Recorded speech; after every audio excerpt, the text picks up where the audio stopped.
दोस्तों, अगर आपकी इंजीनियरिंग कंप्लीट हो चुकी है, गेट दे दिया है और आप एक नवरत्न पीएसयू जॉब का वेट कर रहे हो, तो ध्यान से सुनो। एनएचपीसी लिमिटेड ने ट्रेनी इंजीनियर रिक्रूटमेंट 2026 के नोटिफिकेशन को रिलीज कर दिया है। सैलरी बहुत अच्छी मिलने वाली है। 50,000 से 1,60,000 तक का पे स्केल रहने वाला है। जो टोटल पैकेज रहने वाला है वो 15 to 16 लाख का रहने वाला है। सिलेक्शन होने वाला है दोस्तों मेनली गेट के स्कोर के बेस पे। टोटल 81 वैकेंसीज हैं जो है सिविल, इलेक्ट्रिकल और मैकेनिकल इंजीनियर्स के लिए। एप्लीकेशन डेट 16 मार्च से स्टार्ट हो रही हैं और लास्ट डेट रहने वाली है 6 अप्रैल तक। इस वीडियो में मैं आपको डिटेल में बताऊंगा eligibility, salary details, selection process, vacancy details और कैसे अप्लाई करना है वो स्टेप बाय स्टेप। तो बने रहिए वीडियो के लास्ट तक।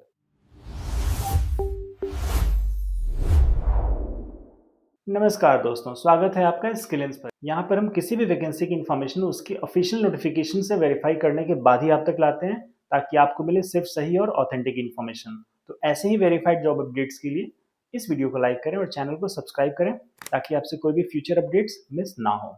बात करते हैं कंपनी की, तो एनएचपीसी लिमिटेड एक नवरत्न पीएसयू है जो गवर्नमेंट ऑफ इंडिया के अंडर में आती है। एनएचपीसी इंडिया की एक लीडिंग हाइड्रो पावर कंपनी है जिसका इंस्टॉल्ड कैपेसिटी 8,800 मेगावाट से भी ज्यादा है। दोस्तों, कंपनी का profit after tax financial year 24 to 25 में 3,084 करोड़ तक का रहा है। इसका मतलब यह है कि यह फाइनेंशियली स्ट्रांग पीएसयू है जहां पे लॉन्ग टर्म करियर ग्रोथ भी मिलती है।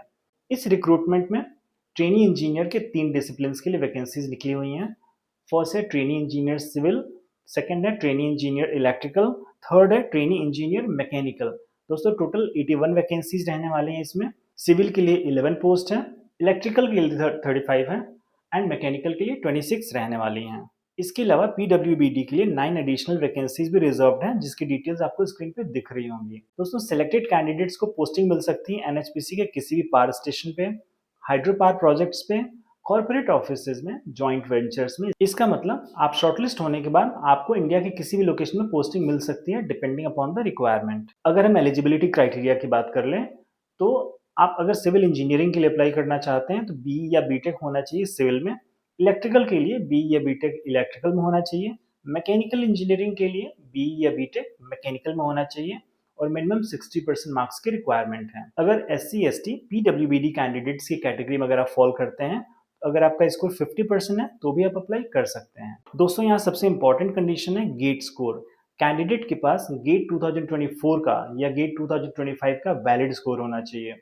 गेट पेपर भी सेम डिसिप्लिन का होना चाहिए, यानी कि अगर आप सिविल के लिए हैं तो सीई, इलेक्ट्रिकल के लिए ईई, मैकेनिकल के लिए एमई। अगर आपने दोनों साल गेट दिया है तो जो उसमें बेटर स्कोर है उसको आप सबमिट कर सकते हैं। अगर हम एज लिमिट की बात करें तो मैक्सिमम जो एज लिमिट है वो 30 ईयर्स की रहने वाली है। एससी एसटी को 5 ईयर का, ओबीसी नॉन क्रिमिनल ईयर को 3 ईयर्स का एज रिलैक्सेशन मिलेगा। पीडब्ल्यूबीडी कैंडिडेट्स के लिए रिलैक्सेशन 10 to 15 ईयर्स तक की है, वो डिपेंड करता है कैटेगरी पे। अब बात करते हैं सैलरी की, जो कि इस जॉब की सबसे अट्रैक्टिव पार्ट है। एनएचपीसी ट्रेनी इंजीनियर्स की जो सैलरी है पे स्केल रहने वाला है 50,000 से लेके 1,60,000 तक। Total CTC basically 15 to 16 lakh per year की रहेगी। तो एक्सपेक्टेड बेसिकली इन हैंड जो सैलरी रहने वाली है वो 80,000 से 1 लाख पर मंथ की रहने वाली है।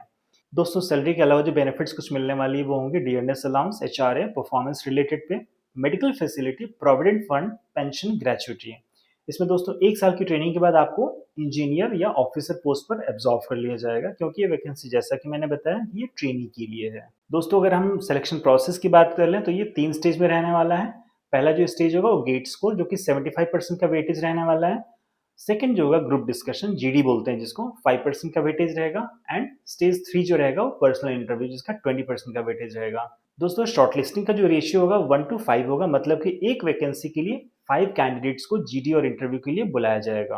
अगर एप्लीकेशन फी की बात करें तो SC, ST, women, PWBD, ex serviceman के लिए कोई फी नहीं है और बाकी सभी कैटेगरीज के लिए 708 रुपीज का एप्लीकेशन फी रहने वाला है। इंपॉर्टेंट डेट्स एक बार मैं फिर से मेंशन कर देता हूँ दोस्तों। एप्लीकेशन जो स्टार्ट होने वाली है वो 16 मार्च से होने वाली है और लास्ट डेट रहने वाली है 6 अप्रैल तक। अप्लाई कैसे करें दोस्तों? इसके लिए आपको एनएचपीसी की वेबसाइट पर जाना है, nhpcindia.com। करियर सेक्शन में जाएंगे, वहां पे एडवर्टीजमेंट जो आप क्लिक करेंगे, मैंने स्क्रीन पे लगा रखा है, 2026 की नोटिफिकेशन होगी।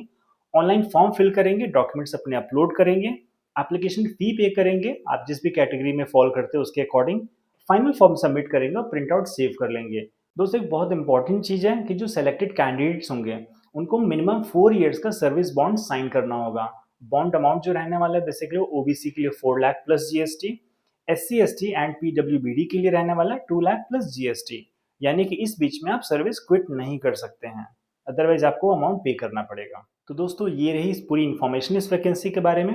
अगर आप इंजीनियरिंग स्टूडेंट हैं और गेट स्कोर है तो एनएचपीसी की रिक्रूटमेंट डेफिनेटली मिस मत कीजिएगा। एप्लीकेशन डेट में फिर से मेंशन कर देता हूं, 16 मार्च से स्टार्ट हो रही है और लास्ट डेट रहने वाली है 6 अप्रैल। दोस्तों मिलते हैं अगली वीडियो में नए अपडेट के साथ, तब तक के लिए ऑल द बेस्ट एंड जय हिंद।